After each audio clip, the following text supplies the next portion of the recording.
Alors qu'est-ce qui est important? Qu'il soit bien droit, qu'il soit bien frais. Qu'est-ce que ça veut dire? Ben, ça veut dire que si tu as un loulave qui penche déjà comme ça, qui a toutes ces feuilles qui se dispersent, alors il va y avoir un problème. Mais concrètement, je voudrais que tu comprennes bien une chose. Aujourd'hui, c'est très dur de trouver un loulave pas cachère. Très dur. Parce qu'effectivement, il peut y avoir des petits problèmes au niveau de la pointe, mais de là à ce que le problème soit pas cachère, bah c'est très rare. Évidemment, si je prends le loulave et je le casse comme ça, il va avoir un problème. Il faut qu'il soit bien taillé, bien droit. La feuille de myrte, ce qui est très important de vérifier, c'est que les feuilles, et ben là aussi, elles soient pas en train de toutes tomber.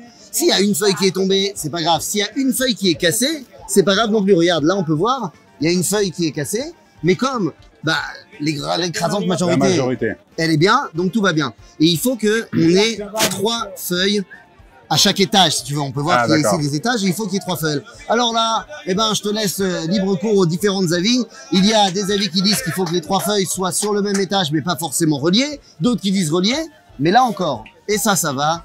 Et ça va. La feuille de saule, là encore, pour qu'elle soit pas cachère, faut se lever de bonne heure.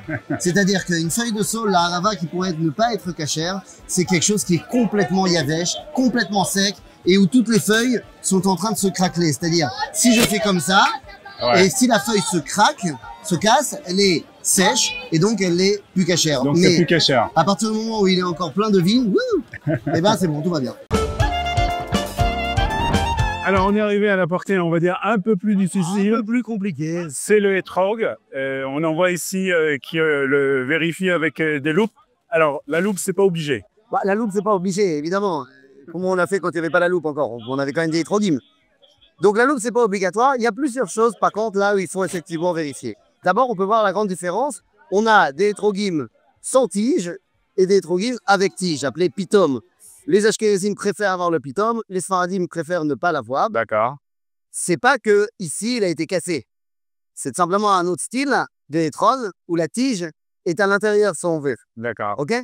Donc évidemment, si on prend un hétrog avec tige et que la tige se casse, ça devient plus cachère.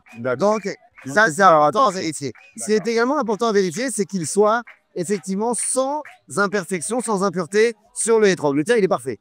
Ça veut dire quoi? Ça veut dire qu'on regarde, en fait, qu'est-ce qu'il regarde à la loupe? Il regarde s'il n'y a pas des points blancs, des points noirs sur le hétrog. Alors, si on en voit un, c'est pas grave. Si on en voit 2, c'est pas grave. Si on commence à en voir plusieurs, on va dire 3 à un endroit concentré, alors là, ça commence à devenir un véritable problème. D'accord. Et c'est pour ça, d'ailleurs, que les gens tiennent le hétrog très précieusement parce que quand on touche le hétrog, eh bien, ça risque de le détériorer, ça risque de lui faire, c'est justement ces petits points blancs ou noirs. Et donc, on fait très attention, on regarde, mais s'il est bien, il est bon, il sent bon, ça c'est un plus. Alors on y va.